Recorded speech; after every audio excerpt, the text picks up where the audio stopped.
નમસ્કાર દર્શક મિત્રો, સત્યમેવ જયતે લાઈવ ન્યૂઝમાં તમારું હાર્દિક સ્વાગત છે।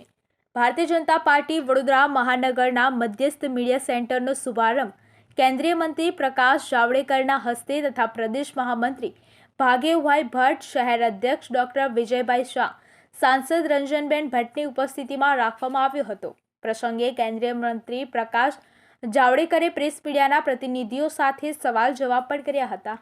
भारतीय जनता पार्टी के वडोदरा शहर के अध्यक्ष आदरणीय विजय भाई शाह, आदरणीय सुनीता दुबे जी, आदरणीय हमारी महिला मोर्चा की उपाध्यक्ष ज्योतिबेन, डॉक्टर भरत भाई डांगर,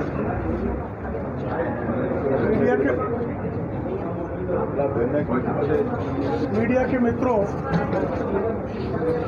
गुजरात विधानसभा के चुनाव प्रचार अपने जोर पर है और आदरणीय नरेंद्र मोदी जी के मार्गदर्शन और आदरणीय भूपेंद्र भाई पटेल के नेतृत्व में भारतीय जनता पार्टी प्रचंड विजय की ओर बढ़ रही है। आदरणीय नरेंद्र भाई ने कल जैसे कहा है कि इस बार आदरणीय भूपेंद्र भाई के नेतृत्व में गुजरात की जनता भारतीय जनता पार्टी को सारे रिकॉर्ड भंग करने वाला जनादेश देना सुनिश्चित किया है। आदरणीय मोदी जी के नेतृत्व में जिस तरह से सबका साथ, सबका विकास, सबका विश्वास और सबका प्रयास के मूल मंत्र से जिस तरह से गुजरात का कायाकल्प हुआ है, गुजरात की जनता विकास के नाम पर मतदान करेगी और गुजरात का मॉडल जिस तरह से पूरे देश ने अंगीकार किया है, गुजरात की जनता एक बार फिर से भारतीय जनता पार्टी को विजयी कराएगी, यह तो तय है। इसी के कारण विपक्ष हताशा के गर्त में गिरा हुआ है।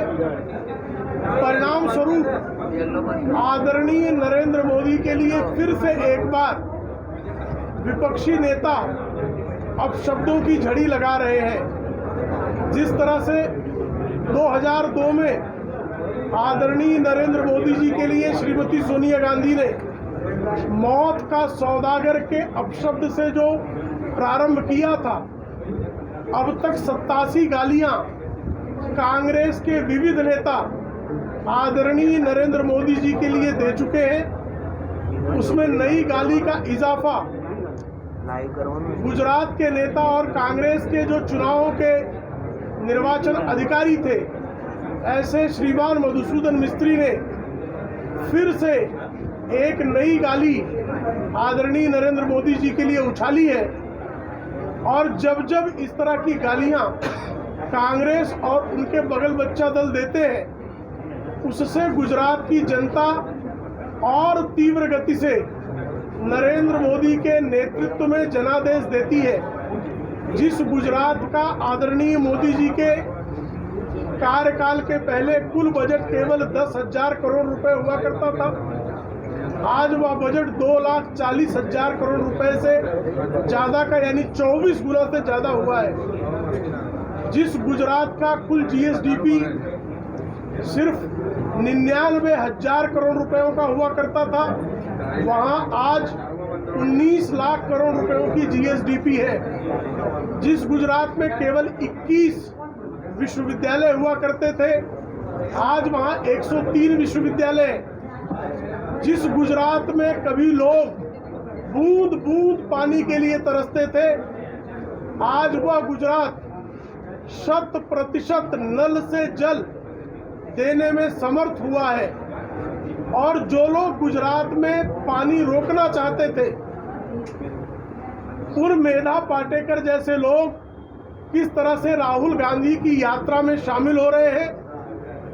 किसी जमाने में सैफुद्दीन सोज जैसे केंद्रीय जल संसाधन मंत्री गुजरात में नर्मदा के पानी को आने के लिए हर संभव बाधाएं खड़ा करते थे।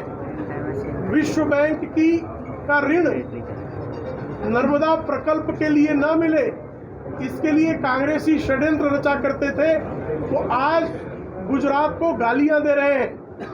हताशा का दौर किस कदर है इसका अनुमान इसी से लगा सकते हैं कि कांग्रेस के नेता, विधायक और प्रत्याशी अब सांप्रदायिक राजनीति करने पर आमादा हो गए हैं।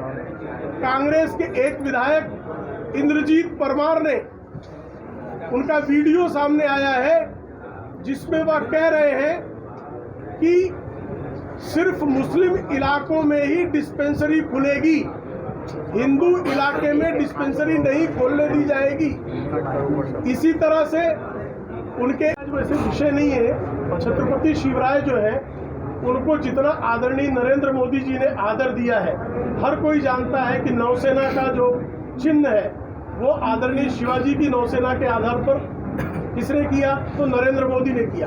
और छत्रपति शिवराय के आदर्शों पर चलने वाली सरकार नरेंद्र मोदी की है। छत्रपति शिवाजी के प्रति अगर कोई किसी प्रकार का भी उद्गार निकालता है तो हमारे लिए अस्वीकार्य है। आज आपने बहुत सारी बातें की, एक मिनट, बहुत सारे विकास की बातें की, तो आपने वो नहीं बताया कि भाई महंगाई इतनी बढ़ चुकी है, गैस सिलेंडर जो बीजेपी का एक पहले नारा था, अब की बार बहुत हुई महंगाई, अब की बार बीजेपी सरकार, महंगाई इतनी बढ़ चुकी है कि लोग तो अब झेल नहीं पा रहे हैं, क्या कहोगे आप? आपका प्रश्न बहुत अच्छा है। देखिए 2004 से 2014 के समय महंगाई को नापने वाली मुद्रास्फीति की दर एवरेज 10% थी, जबकि देश का आर्थिक जो है स्वास्थ्य बहुत उत्तम हुआ करता था उस समय, जब यूरोप, अमेरिका, चीन, जापान सब जगह मुद्रास्फीति की दर 1.5 से 3% के बीच में थी। तब डॉक्टर मनमोहन सिंह जो अर्थवेत्ता थे, उनके कार्यकाल में मुद्रास्फीति की दर 10% थी।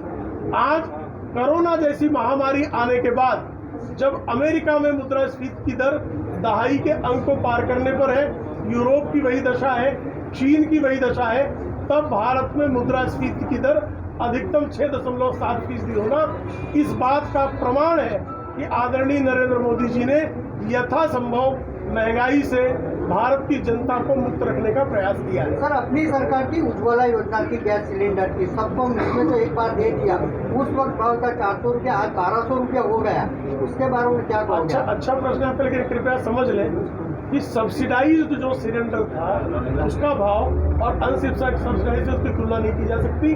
1325 रुपये अनसब्सिडाइज्ड सिलेंडर का भाव 2013 में था, आज जो है उससे कम।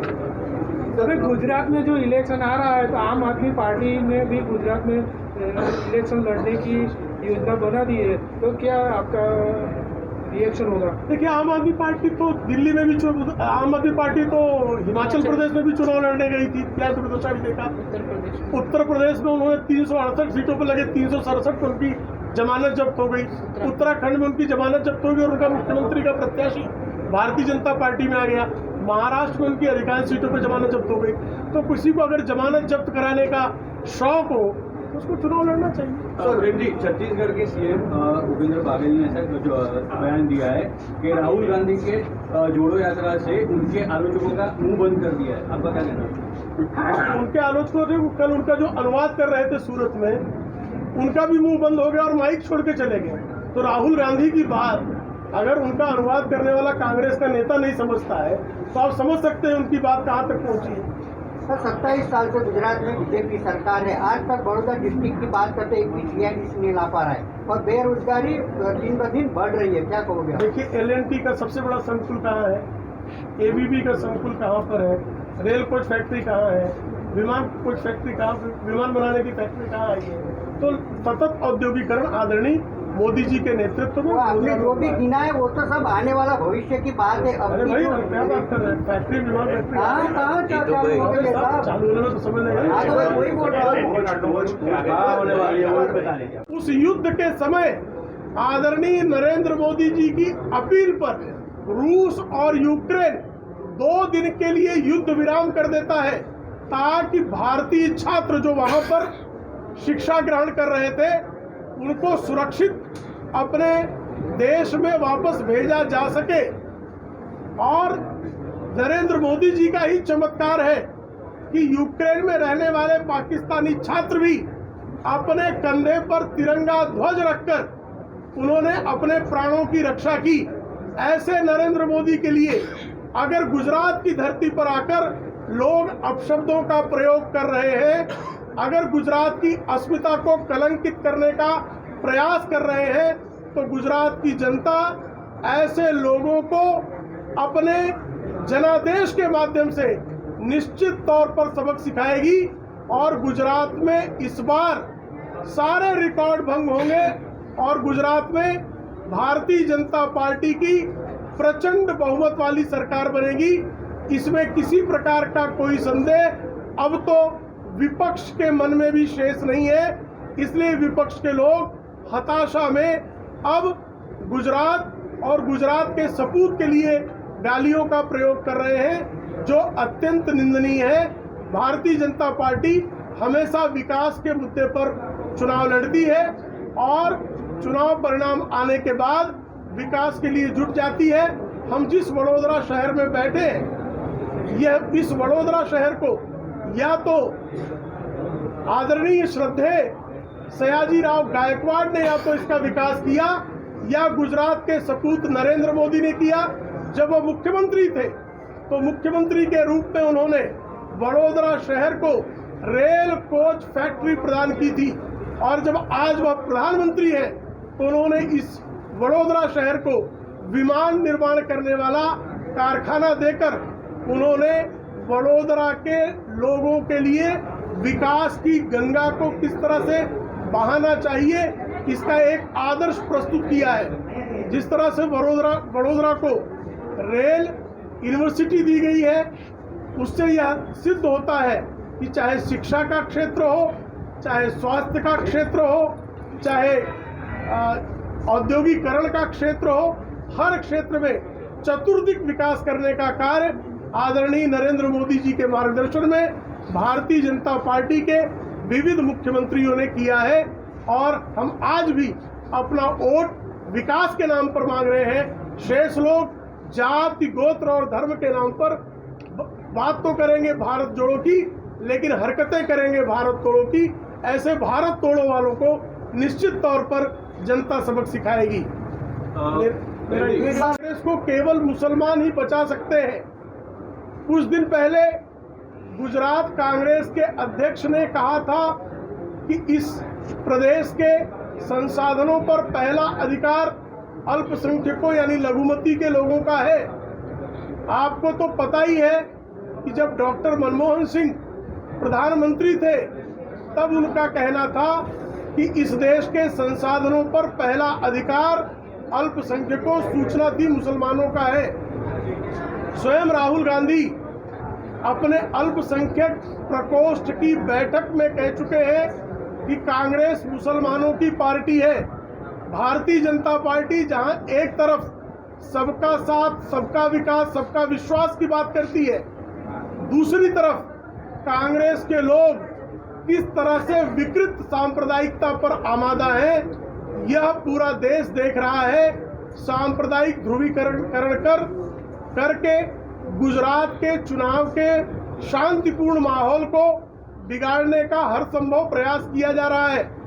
गुजरात के लिए गालियां दी जा रही हैं। गुजरात के सपूत जिन आदरणीय नरेंद्र मोदी जी के लिए मॉर्निंग पोस्ट जैसी वैश्विक सर्वेक्षण संस्था पिछले कई महीनों से विश्व के सर्वाधिक लोकप्रिय नेता के रूप में उनका नाम सबसे चोटी पर रखती है, जिनके लिए अमेरिका के राष्ट्रपति जो बाइडेन सम्मान सूचक आदरार्थी वाक्यों का प्रयोग करते हैं, जिनके लिए ब्रिटेन के पूर्व प्रधानमंत्री बोरिस जॉनसन से लेकर वर्तमान प्रधानमंत्री ऋषि सुनक तक उनकी प्रशंसा करते हैं, जिनके लिए इजराइल के प्रधानमंत्री कहते हैं कि अगर मोदी जी इजराइल में आकर चुनाव लड़ लें तो वह इजराइल में भी चुनाव उनके नेतृत्व में जीता जाएगा। मेक्सिको के राष्ट्रपति कहते हैं कि दुनिया में शांति संस्थापित करने के लिए आदरणीय नरेंद्र मोदी जी के नेतृत्व में शांति आयोग गठित किया जाना चाहिए ताकि विश्व को युद्ध की विभीषिका से मुक्त कराया जा सके। और रूस और यूक्रेन के बीच